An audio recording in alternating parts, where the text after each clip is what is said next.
a todos los amigos y feliz fin de Shabbat. Amén. Y qué más que un fin de Shabbat con una palabra de Dios que nos inspire, nos motive y nos aliente a crecer y a creer que Dios hará algo superior. Amén. Vamos a ir a la escritura, por favor. Aquí a Lucas. Lucas capítulo 17. ¿Sí? Lucas capítulo 17, versículo 5 y 6. Amén. Voy a leer a favor de todos ustedes, amados. Dice así la hermosa palabra de nuestro Rey.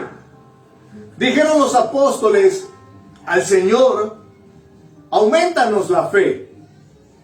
Entonces el Señor dijo: si tuvieras fe como un grano de mostaza, podrías decir a este sicómoro: desarráigate y plántate en el mar, y os obedecería. Amén. Présteme atención. Hemos venido hablando acerca de hijos, herederos y de esclavos. Los herederos tienen una serie de comportamientos, tienen unas formas de observar, de ver la vida, y los esclavos de la misma manera. En el reino de Dios, lamentablemente nos han distorsionado lo que es la fe. Nos han implantado una fe, aparte de religiosa, una fe como para ser esclavos. Y yo estoy seguro, estoy convencido de que Dios no quiere que nadie sea esclavo. Dios no quiere que nadie sea esclavo, y menos ser esclavo en una fe esclava. ¿Y qué es una fe de esclavo? La fe del esclavo es aquella fe que está limitada, que es estrecha, que es apocada, que es una fe incluso incrédula, porque tiene fe pero en un bulto, tiene fe pero en un muñeco, tiene fe pero en algo tangible, en algo que pueda palpar. No se atreve a tener esa fe de un heredero que sabe que aunque no haya nada para él en este momento, él sabe que va a heredar algo. Voy a poner el ejemplo nuevamente tocante a la nevera. Los papás, cuando compran la comida, la compran para que los hijos se la coman. O bueno, no faltan en las casas, en algunas casas diría yo, que le pongan el candadito a la puerta de la nevera, para que ninguno se coma nada de ahí. No falta el que le ponga el candadito. Pero cuando vamos a la realidad de la Escritura nos muestra que el padre llena la nevera, llena la alacena, compra todos los víveres para la casa, con el fin de que los hijos disfruten de esos víveres, coman de esos víveres, se deleiten en esos víveres. Asimismo, como yo sé que esto pasa naturalmente, entonces Dios quiere de una manera natural y llevarnos a eso. Escúcheme, ¿cuántos creemos en milagros? Entonces todos decimos: amén, yo creo en milagros. Sí. Ahora, ¿crees en milagros? Ve y ora por esa persona que está a punto de morir para que viva.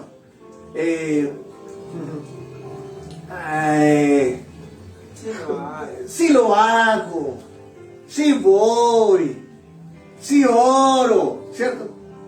Porque así pasa. Vamos a poner un ejemplo más dramático, porque ese es muy fácil, ¿cierto? Vamos a poner un ejemplo dramático. Yo siempre he dicho que en Imre y Yeshua, cuando utilizamos nombres personales, nos referimos a nosotros mismos. No tomamos el nombre de nadie sin autorización, sin permiso, para tomarlo como ejemplo. Entonces me voy a poner de ejemplo.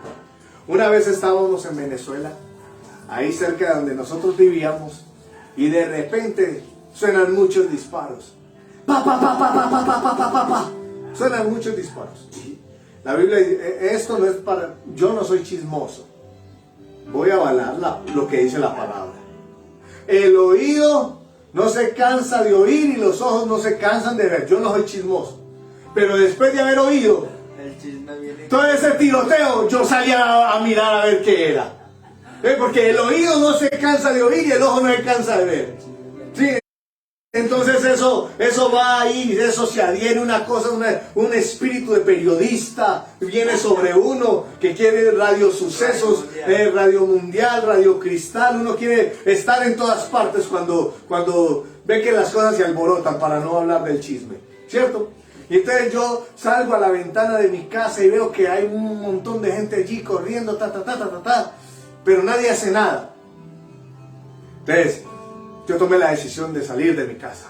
Muy valiente, salí de mi casa. Y cuando salgo de mi casa, llego a la esquina y veo que hay un hombre tendido en el piso, agonizando. Yo no soy médico, no puedo darle la atención primaria como médico. No puedo hacerlo. Pero soy un hombre de fe. Y la gente se reunía ahí, miraba, ay, qué pesar. Y salió el cura de la parroquia ahí al frente donde sucedieron los actos. Y el cura decía, ¿qué habrá hecho? ¿Qué habrá pasado? Y el cura con su túnica, con sus hábitos ahí, y ahí con el saumerio en la mano, pero ni siquiera lo echaba, ni siquiera lo esparcía ahí, con el saumerio en la mano.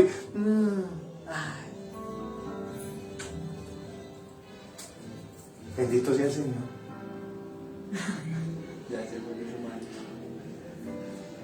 Lo bendigo, hermano. Dios lo tenga en su eterno descanso. Y el man todavía respirando. Que Dios lo tenga en su santísima gloria. Vaya al purgatorio que yo le hago la visita para que salga de allá. Yo dije, no puede ser. No puede ser. Yo ahí mismo me agaché y le puse las manos, lo toqué y empecé a orar por él. Y yo, ay Padre, yo no soy Dios.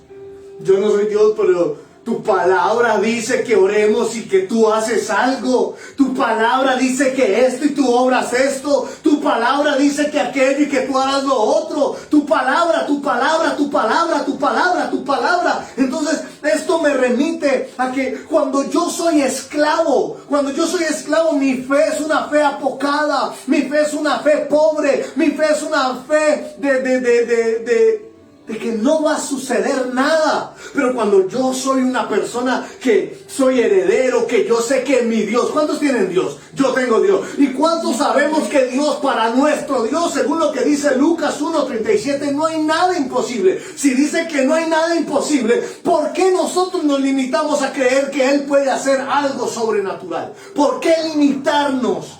¿Por qué limitarnos y no poder creer que Él puede hacer algo que nosotros no creemos que Él puede hacer, pero que Él lo puede hacer? Mire, estos últimos años de mi vida particularmente tienen un enfoque de emociones y de circunstancias cruzadas y adversas. Que yo diría, aquí no va a pasar nada, me morí. Me morí. Qué situación tan adversa. Pero a pesar de esa situación adversa, hay algo que me lleva a que, reaccione. Usted tiene Dios. Y Él va a hacer algo. ¿Pero cuándo? A usted no le importa, deje que Él lo haga. Porque el problema es que yo tengo fe, pero esa fe se vuelve ficticia, fantasiosa, porque no veo que pasa nada, y entonces ahí es donde deterioro la fe y parece que me vuelvo un esclavo. Y la fe de un esclavo es una fe traumática, es una fe sin sentido, es una fe racional, es una fe que se fundamenta en que esta es la palabra de Dios porque está en la Biblia. Si no estuviera en la Biblia, no sería la palabra de Dios. Como si Dios estuviera encerrado o limitado a un libro. Como si Dios no fuese capaz de hablar más allá de lo que habló en estas palabras. ¿Me hago entender? Ahora, la fe de un heredero. Abraham le fue dicho, Abraham, sal de tu tierra y de tu parentela y vete a la tierra que yo te daré. A ver, yo le voy a preguntar humanamente. Humanamente, la voz que oía Abraham le mostraba, le tipificaba, le evidenciaba a un papá. Él tenía a su papá en Ur de los Caldeos. Se podía quedar allí porque allí podía heredar. Pero no. Él se fue detrás de esa voz, porque al parecer la voz que él oía era más fuerte que la voz de su papá. Tenía más firmeza que la voz de su papá. Y esa voz le decía, es que yo quiero que heredes algo de mí. Y por la fe Abraham creyó y le fue contado por justicia. Y nosotros somos herederos de Dios por fe en Abraham, por la fe en lo que creyó Abraham. Ahora la pregunta es, ¿y en qué creyó Abraham? Es cierto. En algo que no veía. Y esa es la fe de los herederos. Cuando yo sé que mi Dios hará mucho más abundantemente de lo que pido o entiendo, entonces la fe de un heredero se expande, se extiende. Por eso Hebreos 11:1 dice, es pues la fe, la certeza de lo que se espera. Es certeza y seguridad. Es convencimiento. Amén. Sí. Y la convicción de lo que no se ve. Es decir, escúcheme. Hey, doña Gloria, le tengo una noticia. Usted que ora y a veces se angustia tanto porque la situación de nosotros ha sido difícil. Prepárese para disfrutar sus paseitos donde usted le dé la gana. ¿Por qué? Porque así obra Dios. De maneras extrañas. Y nosotros que a veces dijimos, ay, ¿será que sí? Y sale ese suspiro. ¿Usted no ha sentido un suspiro de un esclavo? ¿Usted ha sentido el suspiro de un esclavo? Así el suspiro de un esclavo. Porque le dicen, mira, se lo voy a poner de la siguiente manera. Usted está viviendo una situación difícil, adversa. Cualquiera que sea, cualquiera. Económica, familiar, sentimental, como quiera que lo llame. Póngale el nombre que quiera. Y usted escucha a alguien que de repente usted le habló sobre el tema y la persona de pronto es alguien que humanamente le responde, ay, tranquila, las cosas, o tranquilo, las cosas van a cambiar. ¿Y usted qué hace? Ahí aparece el suspiro del esclavo. El ventilador de la Rosa de Guadalupe. El ventilador de la Rosa de Guadalupe, sí. ¿Sabe por qué? Porque usted dice, que todo fuera como la Rosa de Guadalupe. ¿Sí me va a entender? Porque usted sabe que hay algo dentro de su naturaleza, de esa esclavitud que hay en usted, que le dice, ay, tan bonito, como suena bueno, pero... Y ese es ese suspiro de alguien que está esclavizado. Pero escúcheme bien, usted ha escuchado el suspiro de alguien que sabe que aunque no ve nada, sabe que algo va a pasar. ¿Usted sabe cuál es ese suspiro? Escúcheme, ni siquiera suspira. Todo el tiempo está, va a pasar algo, va a suceder algo. Escucha, a todo le cree, sí. A todo le cree. Escúcheme, parece un niño. Parece un niño que usted al niño no le quiere obedecer. Usted le dice, si viene ligerito le doy un bombombún. Y usted no tiene el bombombún, pero él va corriendo. Ahora eso sí, se lo tiene que aguantar todo el día diciéndole ¿qué? Deme el bombón, deme el bombón, deme el bombón. Así de sencillo. Hasta que usted lo engañe con otra cosa y él vaya a pedirle otra cosa. Pero así va a obrar. Y así somos los herederos. Los que tenemos una fe de heredero. Una fe de heredero que te hace convencerte de que aquello que es imposible humanamente para ti es posible para Dios. Y si es posible para Dios, entonces humanamente yo puedo ver eso. Porque si humanamente es imposible para mí algo, para Dios no es imposible. Al no ser imposible para Dios, entonces yo sé que humanamente lo puedo ver. Humanamente lo puedo ver. Voy a poner otro ejemplo más particular. Cuando nosotros iniciamos nuestro ministerio IMRI Yeshua, Luz María Delgado, por aquí nos está escribiendo la amada Cristina García, bendiciones. Cuando nosotros iniciamos IMRI Yeshua, iniciamos en un momento muy crítico, socialmente hablando, culturalmente hablando, mundialmente hablando. Estábamos encerrados en nuestras casas por la famosa pandemia que todavía deja rezagos actuales. Y cuando estoy yo allí en ese encierro, empezaba a soñar. ¿Y cómo será? No, ¿cómo será? No, ¿cómo fuera? ¿Cómo fuera así? ¿Cómo sería así? ¿Cómo sería así? Sí. ¿Cómo sería así? Y no es Y no es no es fantasear. No, porque es que tú fantaseas en el imaginativo. Pero cuando estás despierto, tú sueñas. Y te nacen ideales. Y te surgen ideas. Y te llenas de pensamientos que dices, si es posible. Porque te llenas de Dios. Hay algo, una atmósfera espiritual sobre ti que te rodea y te convence de que Dios puede hacer algo, de que Dios puede obrar, de que Dios puede hacer. Y escúcheme, pasan unos meses y uno ve, yo recuerdo cuando pasan unos meses y mi mamá me dice, papi, ve, alguien quiere hablar contigo porque quiere que ingreses a un local y tengas el local allí. Nos dieron entonces apertura para que ya podíamos salir en ciertas fechas, ciertos horarios. Entonces Dios nos permite estar en el local. Listo, empezamos en el local, pero de un momento a otro otra vez la situación se aprieta, vuelven otra vez como que forzados los encierros, entonces ya nos volvemos a encerrar. Y yo digo ya después de eso, es que soy tan capaz que abrimos otra vez y vuelve a suceder la misma cosa. Lo humano, lo natural como cualquier ser humano. ¿Sí? Y entonces, escúcheme bien. Ya voy a ir, escúcheme bien. Hay cosas que tenemos que desaprender para aprender lo nuevo de Dios.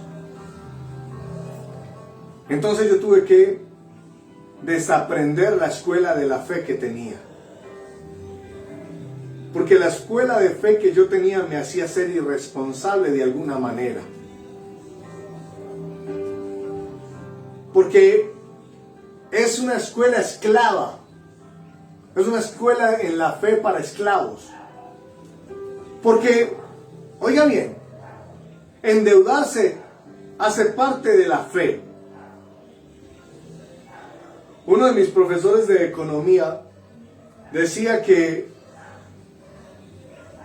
la mejor forma de crecer financieramente es endeudándote con un propósito financiero. Ahora, no es que usted se endeude para comprar un mercado, Para pagar deudas. o que se endeude para pagar el arriendo, o que se endeude para, no, usted tiene que endeudarse pero para hacer una acción financiera que le va a dar recursos financieros para pagar la deuda, pero también le va a dar para crecer económicamente. Ahí tiene sentido la capitalización, es la captación de los recursos para poder crecer. Pero si usted lo va a tomar, me voy a endeudar para irme de vacaciones, esa plática se perdió. Así de sencillo. Se va a endeudar para comprar un mercado, esa plática se perdió. En serio. Que se va a endeudar para pagar unas deudas, esa plata sí que se perdió. Porque si ya tenía deudas, las paga, ahora tiene una deuda más grande. Sencillo. Entonces escúcheme, la fe que yo tenía era una fe de esclavo. Porque era una fe irresponsable. Esa fe me decía a mí que hasta la muerte. Hasta la muerte. Y uno se veía así a gatas y con el cuello ya aquí apretado y rojo, ya morado. Y usted ya casi como ¿cómo es que decía la del bacalao? Rupert el bacalao. No sé si alguien, ahí estoy diciendo más o menos cuántos años tengo. Sí, en Cartoon Network había una caricatura hace una cantidad de años, ¿sí? Y allí en ese canal de infantil había como un comercial de un pescadito que se llama que era Rupert el bacalao, y siempre lo mostraban acostado fuera del agua, casi pudriéndose, con moscos alrededor de él y la lengua afuera. Así mostraban a Rupert. Y en muchas ocasiones la fe de los esclavos es así. Porque estás casi muriéndote, te estás ya descomponiendo, tienes los moscos encima, tienes la lengua afuera, ya no das para más. Y aún sigues ahí sostenido. No, yo puedo. Eso es una fe de un esclavo. Hombre, no puedes. Pero eso no define que tú tengas la fe de un heredero. Escúchame. Ay, Dios, gracias. ¿Sabe por qué me vienen estos pensamientos a la cabeza? Y esta semana he estado sentado meditando mucho sobre nuestro ministerio, sobre lo que viene para nuestro ministerio, sobre lo que Dios pone sobre nuestro ministerio. Y una de esas cosas es que Dios me ha venido culturizando, enseñando, instruyendo en la necesidad de formar a la iglesia con un pensamiento, de formar a los hombres y a las mujeres de la fe, de la congregación, con un pensamiento financiero diferente a lo que nos han transmitido. Es decir, mientras yo meditaba sobre nuestro ministerio, ¿en qué fundamentamos nuestro ministerio? Que vamos a decir el nombre de Yeshua. ¿Sí? Bien, excelente. Que leemos la Biblia. Sí, bien, excelente. Que oramos. Sí, bien, excelente. Pero vamos a ser más profundos. ¿En qué fundamentamos nuestro ministerio? ¿Cuáles son los pilares, las bases fundamentales de nuestro ministerio? Y me ponía a indagar, a examinar, a estudiar, a leer, y me daba cuenta que parte de que muchos en la fe no crecen es porque la fe que se les ha instruido, que se les ha enseñado, es una fe esclavista. ¿Cómo una fe esclavista? Sí. Usted diezma y ofrenda para la iglesia, y si usted no diezma y ofrenda para la iglesia, usted está en el infierno. Entonces lo esclavizaron a un método de fe de que si usted no diezma y ofrenda, usted está en el infierno. Que si usted no diezma y ofrenda, usted está en pecado. Que si usted no diezma y ofrenda, usted está en maldición. Que si usted no diezma y ofrenda, el cielo está en su contra. Muchas cosas negativas. Una cantidad de coacciones como si fuesen Dios. Entonces, estos son limitantes que en la fe hacen que lo que tú desees o lo que tú quieres no surja. Mire bien. Mira dónde ha llegado el nivel de esclavitud en la fe. Mira dónde ha llegado. Al punto donde personas se endeudan en los bancos, se endeudan con los famosos gota a gota, se endeudan con cooperativas financieras. Pero escuche, se endeudan para llevar una ofrenda a la congregación. Oiga el error tan gigantesco. No tienen recursos económicos. No tienen una propiedad a nombre suyo. No tienen una forma financiera de captar recursos económicos. Son desempleados. Y aún así, esto no es fe. Esto es esclavitud en la fe. Y aún así dicen que van a ir a hacer un préstamo y son tan de buenas que lo hacen. No ellos no son muy de buenas. ¿Saben quiénes son de buenas? Los que van a recibir el dinero del préstamo. Y son tan de buenas los que van a recibir el dinero del préstamo que aquella persona que no tiene ni siquiera una, ¿cómo se dice? El score. Un puntaje crediticio apropiado para el score apropiado para endeudarse, ni siquiera lo tienen. ¿Cómo es que me hablabas tú de una persona que labora, es joven, tiene recursos económicos, o sea, tiene una fuente de ingresos, tiene un emprendimiento que le da recursos económicos y es demostrable? En su cuenta bancaria puede demostrar los ingresos que tiene por su emprendimiento. Y otra persona que ni cuenta bancaria tiene, que ni créditos en la vida tiene, incluso que tiene hasta cierto grado de retraso. Ambas personas se dirigen a un banco a solicitar un crédito. Una para capitalizarse, para desarrollar más su emprendimiento, y el otro para tener plata en el bolsillo. Ambos van al banco. Oiga bien la noticia. Y aquel que tiene cómo demostrar el emprendimiento, que puede pagar la deuda, le niegan el crédito. Y aquel que lo va a gastar en cositas,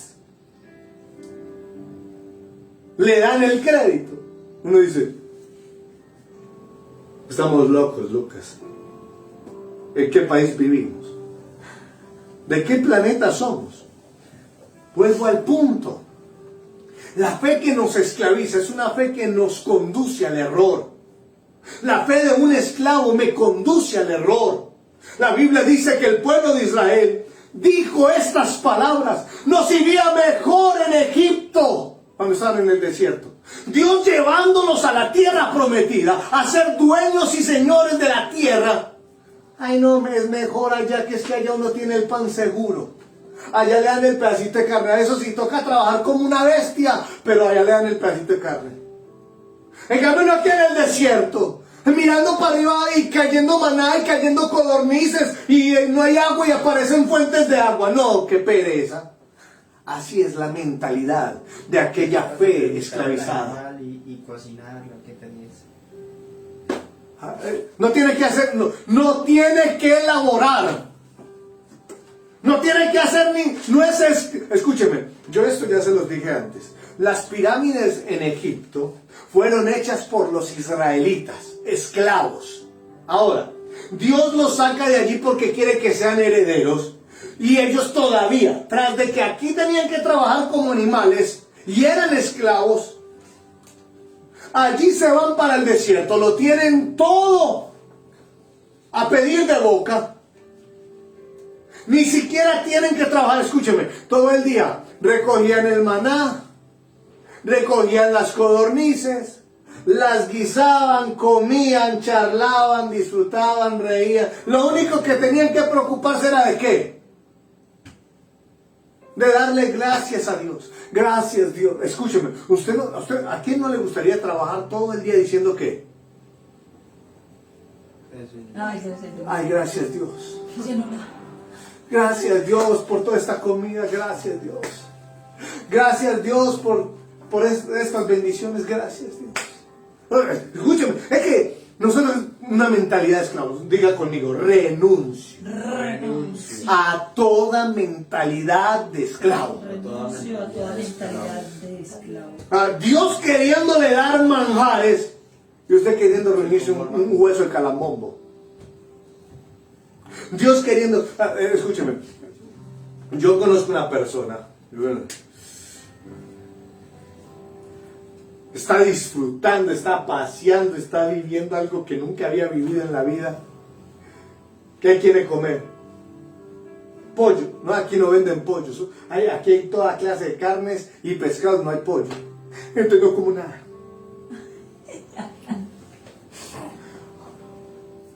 Ey, pero mira dónde estás, mira todo a tu alrededor. Sí, pero no hay pollo, no como nada.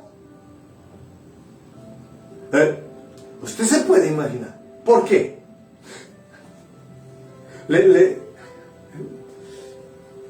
Hay gente que le pasa así.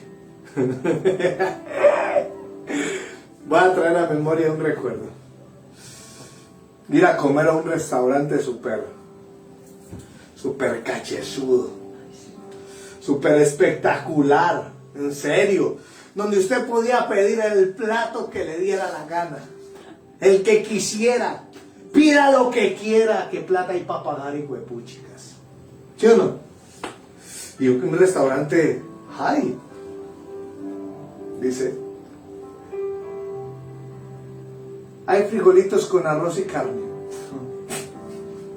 Porque es que cuando yo soy esclavo, la mente no me da sino para pensar en lo que es cotidiano para mí. Sí, es cierto. Cuando tú eres esclavo, entras a un restaurante pensando en el arroz con huevo. Ay, Dios. Arroz con huevo, arepa con quesito. Entonces, de una, Cuando tú eres esclavo, lo primero que piensas es lo que te es familiar. Porque el esclavo se aferra a lo que le es familiar. El esclavo se aferra a lo que le es cotidiano. No se atreve a probar algo diferente. ¿Por qué? Dice, escúchame, ya es tan picado el esclavo, se cree tanto que dice, no, eso no me gusta. Es que ya lo comiste. No, nunca, pero no me gusta. Se atreve a decir que no le gusta algo que no ha probado. Ay, Dios. Es que, hey, ¿a ti te gustan los aviones? No. ¿Has viajado mucho en ellos? No. ¿Has tenido uno cerca? No. Pero verlo en la televisión no me gusta. ¿Los has visto en la televisión? Sí, pero no me gustan. El sueño de cualquier ser humano, esto cabe en cualquier ser humano, es volar. Dígame, ¿qué ser humano no ha pensado en volar alguna vez en su vida? Todos los seres humanos hemos soñado con volar. Es más, la primera vez que nos montamos en un avión buscamos la ventanilla. Todos. ¿Por qué? ¡Ay, estoy en el aire! ¡Las nubes! ¡Ay! Todos. Pero cuando tú eres esclavo, ¿qué dices? No me gusta eso. Porque ¿qué piensa? Se va a caer. Un heredero, ¿cuándo va a pensar que el avión se va a caer? No había bus. Ay, Dios mío. Viajando el mundo en bus. Como si los buses no se vararan. No se le acabara la gasolina. No se dañaran. Ahora, déjenme concluir. Porque aquí voy a llegar al punto central. Yo me ponía a meditar sobre nuestro ministerio y dije, Señor, ¿qué es de nuestro ministerio? Entonces, ¿sobre qué estamos edificando nuestro ministerio? Vamos a seguir llevando a la gente a ser esclava de cosas que no tienen que ver con el reino. Vamos a seguir conduciendo a las personas a vivir cadenas, ataduras, yugos, simplemente porque como eso fue lo que nos dijeron, eso fue lo que nos enseñaron, eso fue lo que nos anunciaron, entonces vamos a seguirles dando eso. No puede ser así. Entonces entendí algo. Entendí que Dios quiere que nosotros transformemos nuestra forma de ver la vida de Dios. O mejor dicho, a Dios en nuestras vidas. Y me puse a meditar cuáles son los pilares fundamentales de nuestro ministerio. Y entendí cosas que se deben formar en la vida de un creyente. Por lo menos en nuestro ministerio. En esto nos vamos a esforzar en formar, en educar y en instruir. ¿En qué? Número 1. Todo lo que tiene que ver con la parte espiritual. La lectura, el conocimiento. Es decir, vamos a exigir a las personas de nuestro ministerio que se capaciten en conceptos teológicos. Que no sean unos indoctos, incrédulos, neófitos. No, que tengan conocimientos con argumentos firmes, claros y contundentes para hacer una buena batalla de la fe, para poder hablar con argumentos, para poder hablar con un sentido espiritual, pero con argumentos teóricos, doctrinales, dogmáticos, claros y contundentes. Yo me puse a examinar hace algunos días acerca del tema de la prosperidad o de la economía, y en ninguna parte de la Biblia Dios quiere que usted sea esclavo de la pobreza, en ninguna parte. Pilar número 1, educación y formación espiritual desde todos los ámbitos de la fe. Doctrinales, dogmáticos, teológicos y ejercicios espirituales. Amén. Número 2, la salud. Ese es uno de los pilares de nuestro ministerio.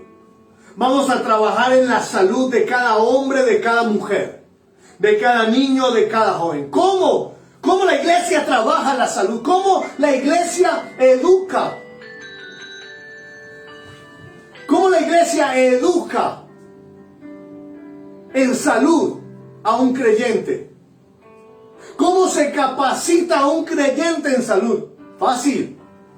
¿Sabe cuál es una de las enfermedades actuales con más fuerza en los creyentes de la palabra de Dios? Número 1. La manipulación. Los creyentes en la actualidad son en su mayoría manipulados. Número 2. Las heridas psicológicas que hay en los creyentes por diferentes aspectos. Sea porque abusaron de su economía, abusaron de su confianza, abusaron sexualmente, abusaron emocionalmente, abusaron de su hogar. El término es abuso. El abuso que existe en las congregaciones. El maltrato emocional, verbal, físico que se evidencia en los hogares. Eso es salud. Y eso tiene que transformarse. Eso debe transformarse. Debemos transformar la salud de los creyentes. Y ese es uno de nuestros pilares. ¿Y cómo se transforma la salud de un creyente? Llevándolo a una restauración, a una reestructuración, a una renovación espiritual. ¿A través de qué? De conocimientos dogmáticos, doctrinales en la fe, pero también a través de conocimiento de la psiquis, de la mente, de las emociones, del carácter, para que vuelvan a ser independientes y aprendan a tomar sus propias decisiones nuevamente. Porque una de las enfermedades más graves de los creyentes en la actualidad es que no toman decisiones propias. El pastor toma las decisiones por ellos. El líder toma las decisiones por ellos. El mentor toma las decisiones por ellos, pero ellos no toman sus propias decisiones. Y eso es manipulación. Eso es una enfermedad. Primero, mental. Segundo, se convierte en algo físico. Y eso es algo que tiene que cambiar. Tercer pilar, la educación financiera. El pueblo de Dios no fue llamado a vivir en la pobreza. El pueblo de Dios fue llamado a vivir como heredero y no como esclavo. Y la fe es el recurso espiritual que Dios le da al pueblo de Dios para que traiga cosas que no son como si fuesen. Para que ejecute sueños de Dios en la tierra. Para que los recursos financieros que están allá en un ambiente espiritual, pero que se mueven aquí en este círculo terráqueo, se vuelvan tangibles. La Biblia dice, por tanto, id y comprad sin dinero. Ir y comprar sin dinero. Para eso necesitas estar libre en tu fe, una fe sana, una fe pura, una fe no fingida, una fe no falseada ni emocional, una fe que no esté distorsionada por los latigazos, por los, ¿cómo se le dice? Por cuando una persona está afectada emocionalmente, psicológicamente, por los maltratos psicológicos y quiere activar la fe, pero no puede, no avanza, quiere creer que algo va a suceder, pero hay algo que lo detiene y es ese maltrato en su fe. Aparte de todo, que como conoció la palabra de una manera, eso es del diablo, eso no es de Dios, eso no se hace, eso no es, eso no lo haga, eso no lo diga, eso no lo coma, eso esto, porque nos enseñaron la escritura desde un legalismo, nos enseñaron la escritura desde una forma ortodoxa, religiosa, troglodita. Colosenses 2:8 dice, mirad que nadie os engañe por medio de filosofías y huecas sutilezas según las tradiciones de los hombres, conforme a los rudimentos del mundo y no según el Mesías. está diciendo que nosotros no podemos vivir en los rudimentos de los hombres. Y lamentablemente, como dice también Colosenses capítulo 2, versículo 22 y 23, acerca de cosas como no toques, no gustes, no manejes, no hagas, no digas, no comas. Ay, es que por causa del débil yo dejaré de comerme una carne, porque como él no tiene carne, entonces yo lo estoy lastimando. ¿Cómo se le ocurre? Eso no fue lo que quiso decir el Señor. Eso no fue. Si usted tiene para compartir con una persona y no lo hace, está lastimando a un débil en la fe. Eso sí es otro cuento. No es posible que nos engañen más y que nos esclavicen más en la fe. Dios no nos llamó a ser esclavos. ¿Sabe? Por eso cuando yo hablo acerca de formación financiera, es que tenemos que crear una fuente de recursos económicos, de formar primero una mentalidad financiera, de aprender o de enseñar el endeudamiento desde la mirada de Dios. Escúcheme, ay, Santo Espíritu de Dios. Mire el endeudamiento desde la mirada de Dios. Una mujer dice que estaba muy delicada en su área financiera, que tenía una crisis financiera muy delicada.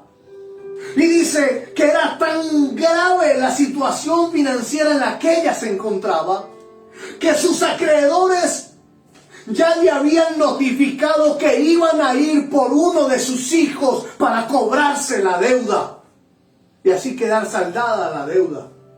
Esta mujer de inmediato acudió donde los profetas, donde los hombres de Dios, a decirles: hombres de Dios, mi marido era uno de los hijos de los profetas y él falleció.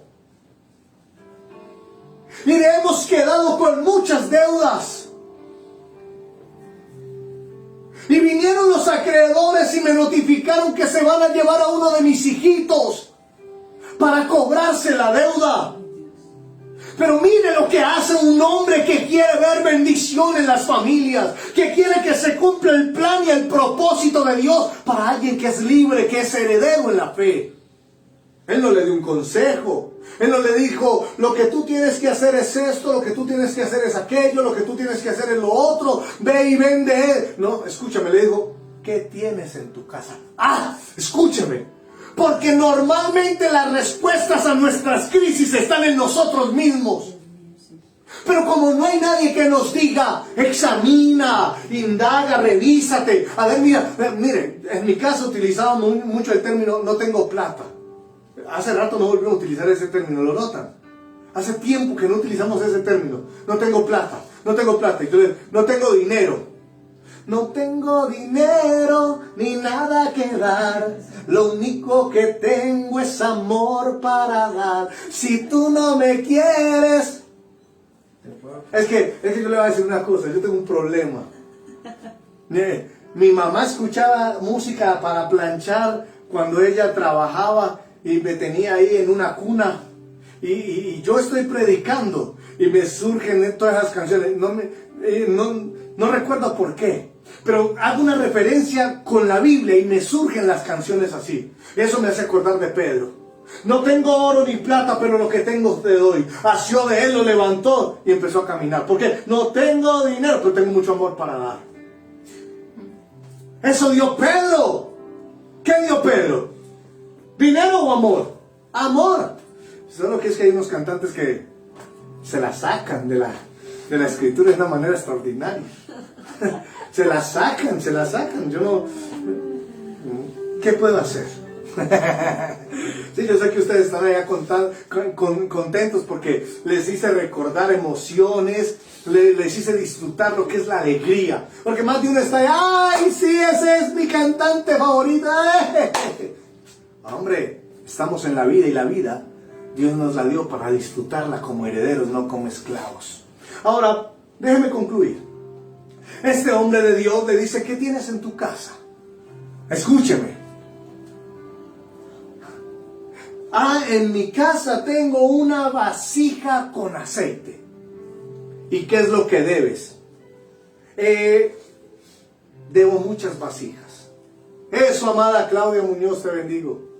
Debo muchas vasijas. Ah, debes muchas vasijas. Perfecto. Así que, hey, una vasija de aceite.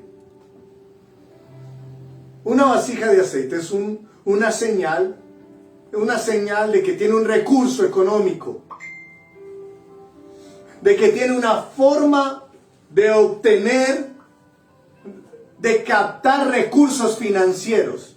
¿Sí o no? Esa vasija de aceite para el profeta era una señal de eso. ¿Y qué fue lo que le dijo? Tengo una idea. ¿Por qué no vas y pides vasijas prestadas? ¿Cuál fue la respuesta de ella? Un momentico. No sea conchudo, hermano. Si vengo aquí quejándome porque se me van a llevar uno de mis hijos, porque debo vasijas, usted me está diciendo que vaya y pida prestadas más vasijas. Ah, sí. Vaya, pida prestadas vasijas. Ah, y no pocas, pide muchas. Uy, qué nasty. O sea, debo vasijas, me van a quitar a mi hijo, y usted me está diciendo que vaya y pide. Entonces, que me los quiten todos, de una vez. Hey, aquí está la capacitación financiera que el cielo hace sobre esta mujer. Ve y cierra la puerta de tu casa. ¿Qué dice la escritura de esto? Y cerrada la puerta de tu casa, ora a tu Padre que te ve en lo secreto. Y tu Padre que te ve en lo secreto te recompensará en lo público. ¡Ah!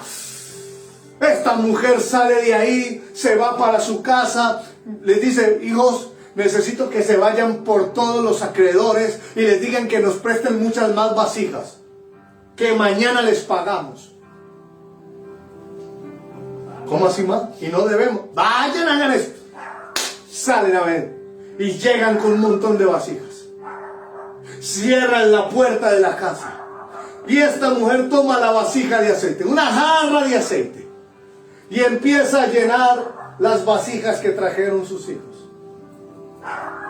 Y la jarra no escaseaba, y la jarra no se agotaba, y la jarra seguía echando en jarras y jarras y jarras. Toda la noche estuvieron llenando vasijas de aceite. Hasta que se acabó el aceite. No se acabó el aceite. ¿Sabes qué se acabó? Las vasijas. Se acabaron. ¿Cómo así que se acabaron las vasijas? ¿De qué más aceite? ¿Usted se imagina lo que estaba haciendo Dios? Eso es educación financiera. Una fe para un heredero. Hay algo más, hay algo mayor, hay algo superior. El aceite no se acaba. Se acabaron las vasijas. Dice la escritura que esta mujer al otro día fue y vendió todas las vasijas de aceite. Le pagó a los acreedores y con lo que quedó permaneció su negocio y se sostuvo. Educación financiera. Entendí que otro de los pilares de nuestro ministerio tiene que ser la educación financiera. Cuando tú aprendes a manejar las finanzas, tú aprendes a amar a Dios más. Es que dice la escritura que es más fácil que pase un camello por el ojo de una aguja a que un rico llegue al reino de los cielos. Y ahí mismo le disfrazan a usted la aguja de coser. El ojo. Es más fácil que un camello pase por el ojo de una aguja a que un rico vaya al reino de los cielos. Entonces usted y yo, como somos tan trogloditas, de una vez pensamos ¿en qué? Una aguja de coser. En una aguja de coser. Pero cuando usted tiene instrucción y formación espiritual, teológica, dogmática, doctrinal en el reino, usted sabe que es el ojo de una aguja, que no es una aguja de coser, que es una puerta delgada que se hacía en las ciudades amuralladas en la era antigua, en las edificaciones antiguas.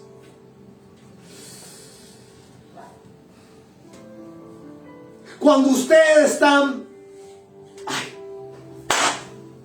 Espíritu de Dios, el apóstol Pablo le dice a Timoteo, hombres idóneos, sanos en la fe. Ah, sí. Sanos en la fe. Es que Tito 1:3. Gracias, esposa. Dios te honre. Ay, ay, ay. Tito 1:3. Dice, y a su debido tiempo manifestó su palabra por medio de la predicación que me fue encomendada por mandato de Dios nuestro Salvador. Tito 1:3. Sí. 13, perdón. Tito 1:13, gracias. Gracias. Oiga pues, mire, Tito 1:13, pero en sí realmente dice, desde el versículo 11, porque la gracia de Dios se ha manifestado para salvación a todos los hombres, enseñándonos que, renunciando a la impiedad y a los deseos mundanos, vivamos en este siglo sobria, justa y piadosamente, aguardando la esperanza venidera, bienaventurada, y la manifestación gloriosa de nuestro gran Dios y Salvador Yeshua HaMashiach, a quien 1:13. Sí. Es que estoy en el 2. 1:13, perdón. Dice, este testimonio es verdadero, por tanto, reprendedlos duramente para que sean sanos en la fe. Ay, si usted psicológicamente, emocionalmente, psiquiátricamente, si su estado psicológico no es sano, su fe no es sana. Así es. Por algo entendí estos 3 pilares. El primer pilar es la instrucción académica, doctrinal, dogmática de la fe. Segundo pilar, la salud emocional, espiritual, familiar. Ojo, porque es que hay muchos hipócritas que piensan que porque tienen la Biblia debajo del brazo y porque no se pierden la alabada de una silla en la congregación, por eso son hombres de Dios o mujeres de Dios, cuando lo que están haciendo es comportamientos ya mecánicos. No lo hacen porque hay algo dentro de ellos que les dice, yo quiero ir al culto, yo quiero oír una palabra de Dios, yo quiero, sino que lo hacen mecánicamente por quedar bien con la sociedad, porque si tú no haces parte de una iglesia, no eres de Dios. Y lo que tienes, te lo está dando el diablo. Porque así lo tratan. No. Necesitamos ser sanos también en la fe.